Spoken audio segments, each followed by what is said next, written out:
Hola, bienvenidos a la Semana Política. Bueno, quedan poco más de una semana para el decisivo e histórico plebiscito del 4 de septiembre y da la impresión que la discusión que se concentra por estos días está en el 5 de septiembre, como si de alguna manera lo que pasara en el próximo domingo no existiera. Eh, Sobre eso y sobre otros temas también que nos llevan a seguir el termómetro de este tránsito político al cual nos enfrentaremos el 4 de septiembre. Quiero saludar a dos grandes invitados, a Mireya Dávila, académica de la Facultad de Gobierno de la Universidad de Chile. ¿Qué tal? ¿Cómo estás, Mireya? Gracias por estar acá. Hola Héctor, muchas gracias por la invitación y profesor Uneus también encantado de saludar. Ya lo presenté yo, perdón, perdón. Bueno, no importa, Me lo volvemos a apuré. presentar. Lo volveremos a presentar. Bueno, presentamos también al profesor Carlos Uneus, ¿cierto? Abogado, columnista de este diario, doctor en Así ciencia es. política y académico también de la Universidad de Chile, de la Facultad de Derecho. Gracias, Carlos, por estar acá. Gracias, Héctor, por la invitación. Feliz de estar también conversando con Mireya, una gran amiga y colega. Y bueno, conversar Sí. entre colegas en este momento que nos tienen tan olvidados. Durante el proceso constituyente nos olvidaron bastante. Bueno, Además, entre facultades, yo paso el aviso a la Facultad de Gobierno que estamos muy contentos de habernos convertido en facultad. me Así que parece muy bien, me parece muy bien. Yo Excelente. también, pues, sí. Carlos, me gustaría partir contigo. Me gustaría preguntarte por hacer un poco una reflexión, a ver cómo lo interpretas tú. Ciertamente si estamos a días del plebiscito del 4 de septiembre, un plebiscito histórico. Y, y por estos días la discusión parece estar concentrada en lo que va a pasar el 5 de septiembre. Por una parte, en la derecha se habla de si van a aceptar o no convocar un plebiscito o si van a ir directamente a lo que proponía el presidente de la República, una elección nuevamente de convencionales. Por ahí se filtraron documentos del PPD, en donde sale que van por una elección inmediatamente de convencionales 100% electos, pero que los partidos dominarían a las listas, excluyendo independientes, en conflicto con los pueblos originarios. Y a mí me queda la impresión, Carlos, es que vamos a vivir un momento muy histórico, vamos a tener un tránsito político muy duro, ¿no? Después del año 2019, muy intenso, con una convención constitucional que, nos guste o no, trabajó intensamente también, y da la impresión de que esto como que se olvidó, ¿no? Como que ya no importa, como que de alguna manera el plebiscito ya pasó, esto ya se perdió y estamos en el 5 de septiembre. Ahí yo veo una paradoja. No sé cómo tú lo interpretas o si compartes también esta reflexión, Carlos. Ya, estoy totalmente de acuerdo contigo, 100%, porque aquí como que dices tú, no pasó nada, el país está dividido en dos mitades, no sabemos, cualquiera puede ganar. Pero el proceso constituyente fue gatillado el 19 de noviembre, el 15 de noviembre del año 2019, con la concertación de todos los partidos con representación parlamentaria, salvo el Partido Comunista, que se negó. Y entonces la pregunta mía es que tiene que explicarlo de lado y lado, ¿no? Uh-huh. Relevantes, ¿no? De algunos que dijeron desde un comienzo esta cuestión no sirve, es refundacional y todo lo demás.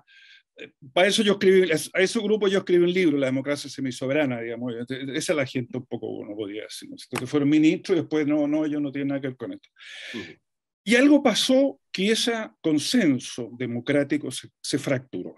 Se fracturó. En algún momento la convención, yo lo dije, lo escribí en una columna de marzo con ustedes, ¿no es cierto? En algún momento la convención se descarriló y se llegó a este resultado. Y este es un pésimo resultado para el país, porque una constitución no es motivo de división, sino que de unión. Y especialmente se trata de reemplazar la constitución del 80, que fue una cosa muy seria. No era tramposa ella, como dijo un profesor para ahí convencional, no, una convención, no era fruto de la ardilla, no, era una constitución de la dictadura que tenía instituciones claras y precisas y fue motivo de división, ¿no? Y que a mí me indigna que estén artículos ahí que son antidemocráticos, que yo levanté en la columna reciente, ¿no es cierto?, como el artículo 18. Entonces, eso se tiene que explicar, ¿ya? Y yo creo que aquí el problema es que tenemos un doble conflicto. Se dijo ya oportunamente, es malo el tiempo porque resulta que va a ser la convención va a ser durante la campaña electoral, entonces me va a mezclar lo electoral con lo convencional. Bueno, es una cosa, pero lo más de fondo que me lleva ahí a enfatizar es que aquí se ha producido, por una parte, el desplome del sistema de partidos existente. ¿Ya? La concertación y Chile Vamos, con el presidente, que es la figura más importante de la derecha después de Pinochet, mudo, como si él no tuviera nada que ver en este entierro. ¿Ya? Entonces, y enseguida un gobierno con una coalición de jóvenes que llegaron 10 o 15 años de tiempo a la moneda, no tienen la madurez, no tienen la densidad intelectual y el personal político para eso. Yo estoy leyendo la biografía de Íñigo Errejón de Podemos. Bueno, ahí hay una densidad política, uno podrá estar de acuerdo o no de acuerdo, pero eso no lo encuentro yo acá. Entonces, esa es un problema gravísimo que tiene el país de fractura. Y enseguida tenemos una constitución que es muy partisana, ¿no? Ninguna constitución puede ser de una parte del país a otro, aunque tenga la mayoría que se dice, pero una mayoría pirquineada. Entonces yo estoy de acuerdo contigo que lo importante es el 4 de septiembre, cuál es el resultado y que se rendición de cuentas. Tal como la concertación no dio rendición de cuentas con la derrota estrepitosa del 2009, ¿no es cierto? Y volvieron después porque iba a estar la presidenta Bachelet candidata, era seguro. Entonces yo estoy de acuerdo contigo, me parece buen punto para comenzar una discusión, ¿no? Sí, Mireya, sobre lo mismo, y también recogiendo las palabras de Carlos también, claro, porque lo que ocurre en definitiva es que, claro, el país está dividido, ¿cierto? Algunos claramente manifiestan que esta constitución no lo representa, y hay otros que por el contrario dicen que sí, que esta es la oportunidad y ya veremos cómo se reforma. Pero la discusión central, que es dejarle a la ciudadanía el escrutinio popular de definir su propio futuro, está quedando fuera de esta discusión. Como que ya se perdió la Constitución y estamos en el rechazo. Me gustaría también encontrar qué reflexiones tú tienes también tal vez estamos en una agenda maniquea, tal vez es una agenda impuesta, o fue natural que esto ocurriera. ¿Por qué está pasando esta situación? No estamos saltando. No, sí, es tan difícil. Yo, como tengo una formación original desde la historia, tiendo a hacer la pregunta respecto al largo plazo y trato de mirar lo que está pasando desde el punto de vista de la historia un poquito más larga. Y mis sensaciones, voy a ser súper distinta a usted, pero yo no lo veo tan mal. Lo veo como un proceso democrático. Me parece que la democracia nunca es ordenada. Me parece que la respuesta de la firma de una nueva constitución el 2019 fue una salida democrática que fue positiva con respecto al estallido social. Me parece la elección de la convención fue también democrática, nos guste o no nos guste. Yo estoy de acuerdo que la performance de algunos convencionales y la lógica de los convencionales no fue del todo óptima como a mí me habría gustado, pero también creo que los 2/3 implicó un acuerdo. Nos guste o no nos guste, es un acuerdo. Y escuchaba a Paulina Veloso en un tuit hoy día, en algún momento, que decía que, claro, por lo menos ella no sé si era, me imagino que es un dato que es empírico, cierto, que por lo menos en los 2/3 votaba gente a la derecha. O sea, y nos guste o no nos guste, o me guste o no me guste a mí, me parece que ha sido un proceso democrático y me parece que el 5 de septiembre, yo creo que esto es muy ciudadano, porque va a votar gente el 4. Entonces yo más bien mirado desde lejos, más bien hay que mirar un poquitito más adelante en términos de cuál va a ser el resultado. Yo creo que el apruebo es más fácil que se reforme la Constitución que si se rechaza. Yo comparto con Carlos que esta es la Constitución de la dictadura y la gente va a votar por distintas cosas. Gente que vota porque queremos sacar la Constitución de Pinochet, uno también vota por el futuro porque quiere que haya avances en términos de derechos sociales,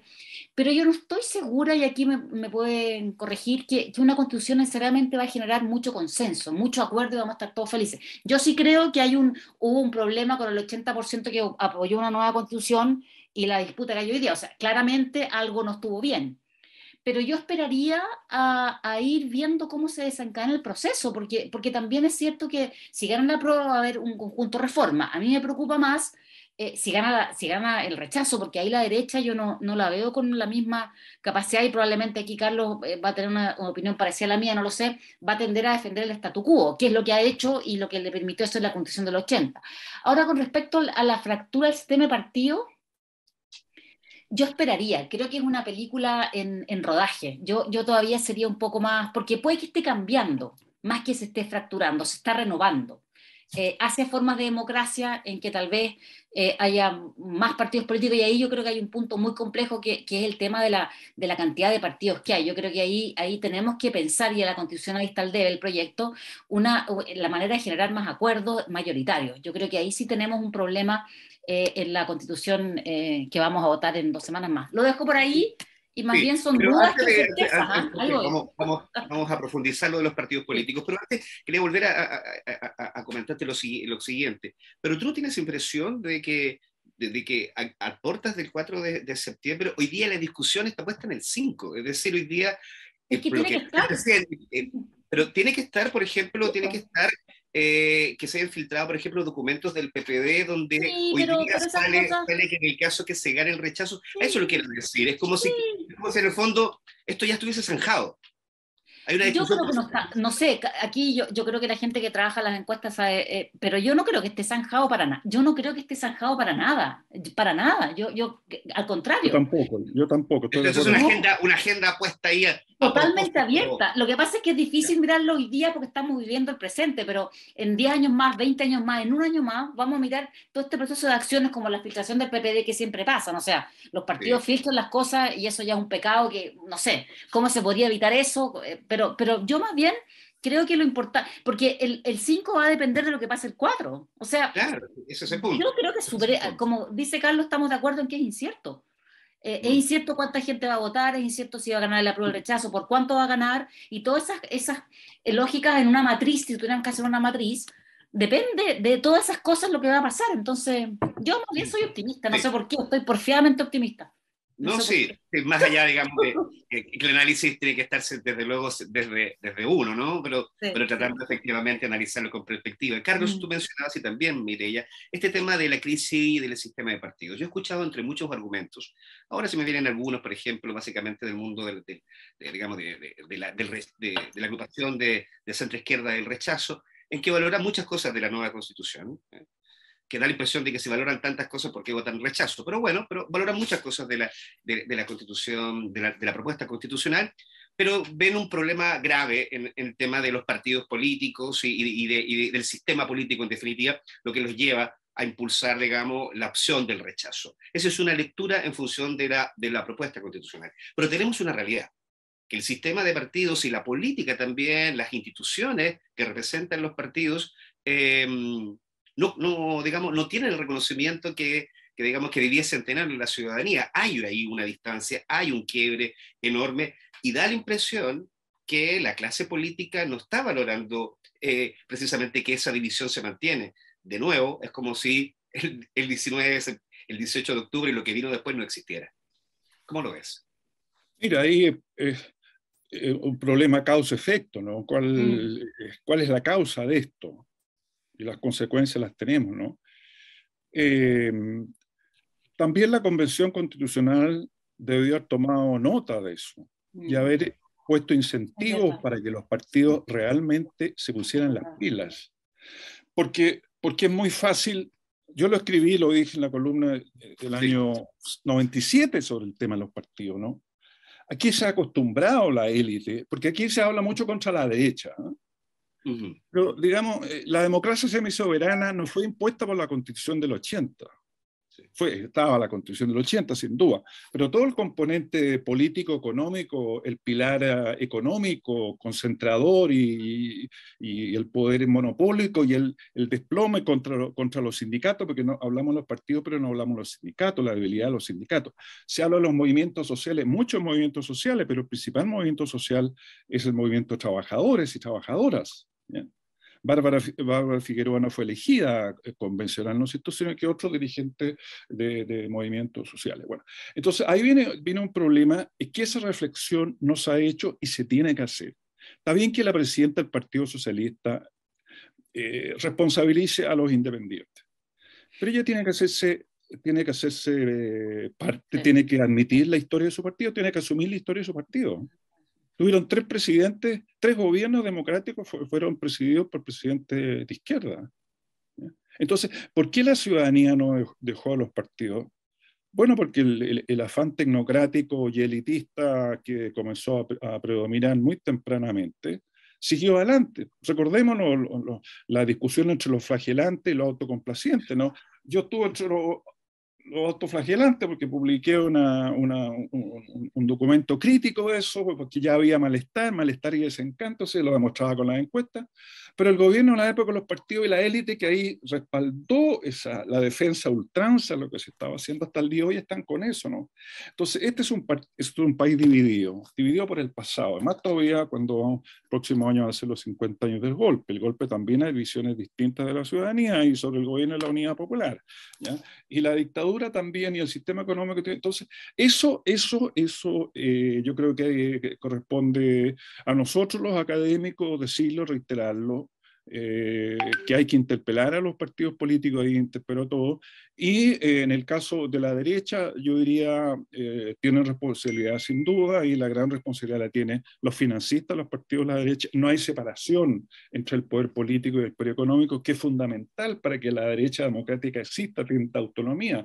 Esos fueron los conservadores y liberales antes de que llegara Jorge Alessandri a la presidencia, que fuera el candidato, que no era un hombre de partido, era independiente y alto ejecutivo en la empresa, ¿no es cierto? Entonces, esa fusión del poder económico con el poder político en la derecha le quita autonomía. Durante el gobierno de Piñera en su segundo gobierno se demostró cómo influyó y cómo fue una barrera que impidió que el malestar social se transformara, fuera conducido institucionalmente hacia un sistema económico que tuviera cambio y un proceso constituyente como debía ser. Ahora, una última, un comentario sobre lo que dice Mireya, es que la Constitución es el pilar de un sistema político. No, los criterios de mayoría y minoría, los 2/3, todo eso está pensado, fue una señal. Pero la Constitución tiene que unir, no es el 100%, pero estoy pensando en las constituciones importantes de los países con los cuales nosotros estamos más cerca. Pensemos España, pensemos Alemania, todos países que tuvieron dictadura, y nosotros tenemos que homologarlos con ellas, no con Gran Bretaña, que nunca tuvo dictadura, no sabe lo que es una dictadura. Ahora no podemos con Estados Unidos porque tenemos el fenómeno Trump, como nos van a explicar, tampoco los politólogos han explicado Trump, ¿no?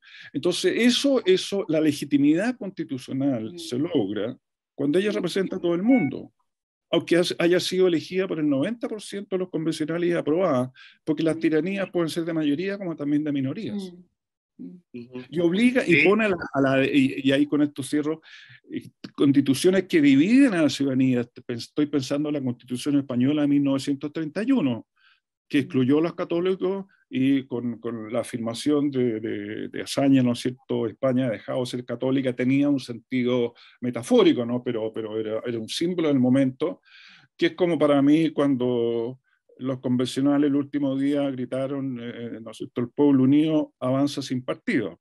Eso fue como la guinda de la torta, ¿no? Mireya, sobre lo mismo, y todo recogiendo que tú puedas también proponer alguna opinión propia a lo que acaba de decir Carlos, pero también me gustaría circunscribirlo nuevamente en el tema de los partidos políticos. Después de que tengamos el resultado, el momento, el proceso constituyente vuelve a los políticos, vuelve al Congreso, retorna a su lugar de origen, donde tenemos sabemos, un Congreso fraccionado, e incluso no solo fraccionado, la gente se está llevando muy mal ahí dentro, ¿no? Hay un mal clima laboral al interior, digamos, de la propia Cámara. Algunos dicen que nunca habían visto un clima tan malo como este, gente que ya lleva más tiempo. Y eso siempre es un visor para la ciudadanía, ¿no? Los políticos están haciendo el reconocimiento necesario, la autocrítica necesaria como para poder conducir lo que queda, el nuevo sistema. O sea, yo creo que el tema de los partidos políticos, Carlos coincidirá conmigo, podríamos estar varias horas, varios días, varios seminarios conversando, porque yo creo que como sucede en la historia y en la política, es un fenómeno multicausal. Yo creo que una sola variable no explica todo lo que estamos conversando. Yo creo que el fenómeno del descrédito de la actividad política, de los partidos políticos y de los políticos, es bien mundial, es en Occidente, no solo Chile. No es que el resto del mundo encuentre que los políticos son geniales y nosotros encontremos que son malos. Yo creo que es un fenómeno de la democracia global que escapa y que tiene que ver con distintas formas de democracia más horizontal, que es un fenómeno complejo que es cultural, sociológico. Segundo, yo creo que claro, los políticos no ayudan mucho, pero yo creo que más bien habría que mirar cómo es el nuevo tipo de representación, porque a veces uno piensa que son los antiguos partidos de clase, esta democracia, los partidos que fundaron la democracia, los partidos en el siglo XX ya no están, hoy día son partidos mucho más de nicho, entonces más tal vez que encontrar partidos grandes, ver cómo se generan coaliciones sobre temas básicos. Ahora, yo creo que el Congreso, o sea, la convención, yo comparto con Carlos que si uno mira más otros artículos que ya han saliendo sobre el análisis de cómo votó la gente en la convención, claro, a uno le habría gustado que había una lógica más del centro. Yo concuerdo que muchas veces la discusión, cómo se dio esta cosa del odio a los partidos y la crítica, yo estoy de acuerdo, comparto totalmente, pero al final lo que vamos a discutir va a ser el proyecto de constitución y tendo a pensar en un escenario no óptimo, que ya no fue, porque yo concuerdo que ya no fue la constitución más aprobada ni la más legítima, hasta el momento no sabemos cómo va a votar la ciudadanía. Me parece que hay que darle el espacio sobre esa constitución si se aprueba, conversar las enmiendas, que independientemente de eso, como tú dices, Héctor, va a ser complejo por el Congreso que tenemos. O sea, pensar en la nueva arquitectura constitucional es varios años más, mucho más años, porque hay que cambiar toda la arquitectura institucional para que se adecue. Y eso depende, como ustedes decían, del Congreso. Entonces, y yo quisiera agregar un último punto que tenemos un presidente que fue elegido que es de un partido, o sea, también hay una fractura de los partidos, pero también hay nuevos partidos y hay nuevas opciones de organización política que hay que también mirar. No necesariamente tú demonizas, no necesariamente tú miras con ojo crítico el hecho que haya muchos partidos políticos, ¿no? O sea, que eso impide la gobernabilidad. Miro que un sistema muy fraccionado, yo concuerdo con el profesor Neus, que un sistema muy fraccionado no es bueno para la política, yo estoy de acuerdo con eso, pero me parece que hay que esperar un poco, ver cómo se van asentando las nuevas coaliciones. Esto es muy raro, no sé si ustedes opinan lo mismo, que haya dos coaliciones con el presidente Boric, es muy raro. Es muy raro porque en el fondo la gobernabilidad de dos coaliciones, por lo menos hay que darle una vuelta más y estudiarlo más, pero me parece que el liderazgo del presidente, al final, también la política se ha estructurado en torno al presidente Boris, y ese es un fenómeno que, desde el punto de vista de su liderazgo político, hay que analizar y ver bien cómo eso no se traspasa también a su partido, y no hay más militantes. O sea, hay un problema de que hay partidos nuevos, pero los partidos nuevos tampoco están sumando muchos militantes, entonces tal vez está cambiando la forma de representación. Entonces, yo lo dejo todavía todo esto como una gran interrogante, con un cierto leve, pequeño optimismo. Eso. Sí. Leve. Bueno, Mireia, Carlos mencionaba la figura del presidente. En otras semanas políticas con otros analistas hemos conversado esta figura también, pero me gustaría conocer la opinión de ustedes. Tú hacías una revisión recién de la falta de experiencia, ¿no?, de quienes llegaron a la moneda. Pero ciertamente el presidente, por ejemplo, en el caso de que gane la prueba en ese escenario, él pone su capital político al servicio de lograr acuerdos para así darle certeza a aquellos sectores, digamos, que no está convencido de la nueva constitución, de aquellas reformas que van a pedir se van a dar. Pero eso, digamos, como todo en política, tiene un riesgo, puede resultarle como puede ser un perfecto fracaso. ¿Cómo ves tú la figura, Carlos, del presidente de la República? ¿Cuál es el rol que debería asumir y las dificultades que podría enfrentar a partir del día después del plebiscito? Bueno, él está en el momento más delicado de nuestra historia política en los últimos, no sé, 60, 70, 80 años. Un momento extraordinariamente delicado. Y enseguida él no ha actuado con la prolijidad que corresponde, y tampoco su ministro más cercano, Jackson, ¿no es cierto?, Vallejo, etcétera, y los partidos de apruebo de dignidad, ¿no es cierto?, incluyendo el PC, no lo han apoyado mucho. Yo creo que la figura presidencial fue dañada en una forma extraordinaria por Piñera. Los convencionales, dos convencionales, inventaron la figura hiperpresidencialismo, que no es los politólogos no estamos de acuerdo, no hay consenso sobre esa cosa, ¿ya? Y se olvidaron de que el problema constitucional de Chile en el último tiempo, en buena medida, son los legados que dejó Sebastián Piñera en su calidad de político y hombre de negocio, fusionando el poder político con el poder económico y la forma como lo hizo, ¿ya? Entonces, se encuentra el presidente con una presidencia institucionalmente muy afectada, muy dañada, y enseguida, con una coalición, tiene que tomar decisiones, y las decisiones tiene que pensar en el bien del país. Y el presidente Boric tiene que mirar la historia de Chile y no repetir la historia de Chile, pero tampoco tenerle miedo a la innovación. En una situación dramática, el presidente Salvador Allende en 1973 no negoció con la democracia cristiana las reformas constitucionales, porque su partido lo negó y el partido Mapu, obrero campesino, también se lo negó, lo rechazó. Como escribió Sergio Vitar en un libro sobre eso, ¿no es cierto?, se prefirió la unidad de la izquierda que sobre la unidad del país. Y el presidente Allende no lo hizo porque tenía presente la figura, el recuerdo de González Videla del año 47, 48, ¿no es cierto?, que había sido elegido con apoyo de los comunistas y los comenzó a perseguir primero los dirigentes sindicales y después con la ley maldita, la ley de defensa de la democracia del año 48, fuera del registro electoral de los comunistas relegados, perseguidos, etcétera, etcétera. Por eso no quiso Allende quebrar a la izquierda porque fue amenazado por Carlos Altamirano que el Partido Socialista se retiraba del gobierno. Entonces ahí el presidente Boric tiene que tomar una decisión. Y yo espero que tenga una decisión como gran político que él tiene que tener éxito. Después del desplome de los partidos, el presidente Boric tiene que ser un presidente, un gobierno que tenga éxito.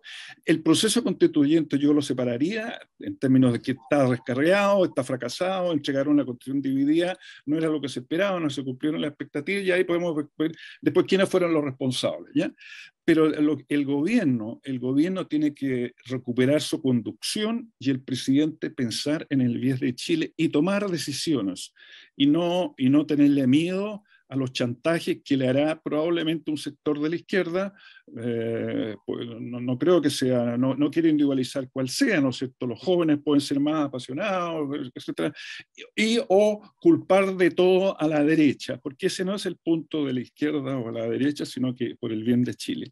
Y yo espero que el presidente Boric, tal como innovó el 15 de noviembre, y su partido lo sancionó, ¿no es cierto?, a partir del 4 de noviembre tenga esa conducción y reordene bien su gobierno, tengamos la reforma tributaria, la reforma que está haciendo, y veamos también el proceso constituyente, pero no torpedemos al gobierno como algunos están pensando con esto, ¿no es cierto?, que el presidente Boric, por los errores cometidos, ya hay otros objetivos que son. Yo creo que lo fundamental ahora es la estabilidad del gobierno y que el presidente salga bien, pero en la perspectiva que yo digo, que rompa el quieque si es necesario romperlo, pero por el bien del país. Mireia, sobre lo mismo, sobre el tránsito político sí, y histórico del presidente. Ahora, dos cosas cortitas antes de ir terminando. Yo creo que, primero que todo, la aprobación del gobierno del presidente está vinculada a la Constitución. O sea, yo creo que en este momento no es posible separarlo, por el momento.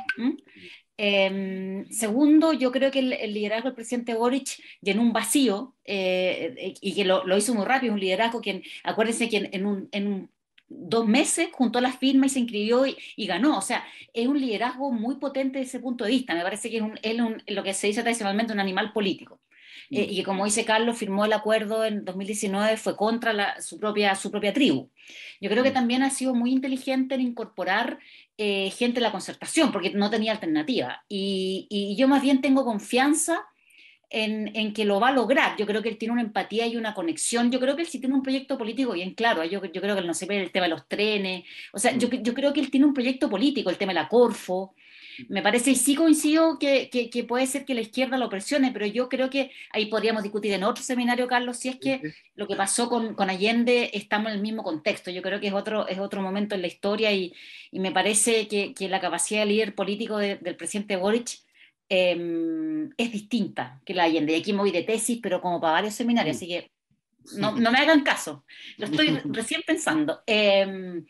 Pero yo soy más bien, una vez más, creo harto en la capacidad de él y los errores que pueda tener, como todo, tiene que ver más bien, yo creo, con ajustar su gabinete. Yo creo que él necesita un ministro, una ministra del Interior de peso. Me parece que necesita gente de su coalición que lo ayude a gobernar, porque yo creo que todo el liderazgo político y la visión que tiene él no necesariamente se traspasa en su gabinete, salvo en cosas muy puntuales con el ministro Marcel y otros. Y esto de poner su capital político al ya lo servicio, puso.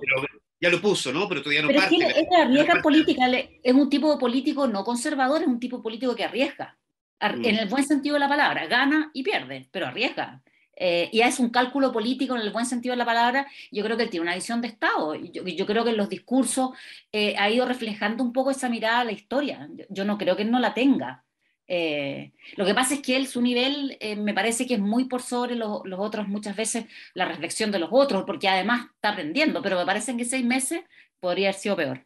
Sí, no es cierto. Si uno piensa que el presidente efectivamente ya puso su capital político, digamos, al Ya lo servicio de los puso. acuerdos.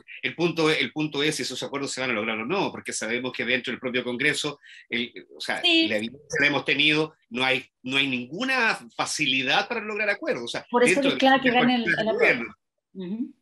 es Sí, clave, clave. Por lo para mismo, mí, ahora. eso por lo mismo, digamos, lo que vaya a pasar el 5 de septiembre es muy relevante, pero por lo pronto tenemos un plebiscito histórico este 4 de septiembre, tenemos que ir despidiendo la semana política, como bien decía Mireia, creo que, no sé si da para seminarios, pero al menos para varias Para semanas más políticas, conversaciones. Sí. para varias semanas Chao, políticas, así que lo dispuesto. vamos a seguir Un invitando. gusto. Ya, muchas Y gracias. muchas gracias, Saba, por poder compartido con nosotros Y un una gustazo, se me semana. hizo corto el tiempo. Que estén muy bien. Gracias, Héctor, por Muchas ustedes.